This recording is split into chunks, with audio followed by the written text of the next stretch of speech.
I've also talked about how it's not just people who live other places who have these fantasies, these images of Los Angeles in their head. Even if you grow up here, you've got the Brady Bunch and other movies, and TV shows that just you think, well, that's not my life. But so I should ask all of you also about the things, the movies and books and pieces of art that represented, this other Los Angeles to you.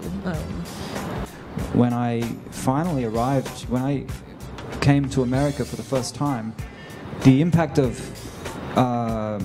American advertising in magazines that I had grown up with, all of these incredible products that weren't available in Australia, it was like this magical place. And I must admit that when I first came here, it was incredibly exciting to be in a supermarket to finally see these boxes and this kind of packaging, which was like really different.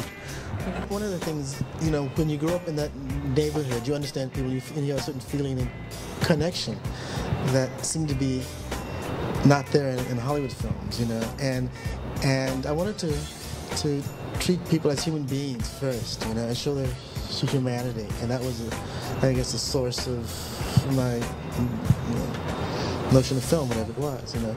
I would see that stuff in Spanish coming from Tijuana, or going there, coming from on the TV, and I would not see it on the American TV channels that you'd see.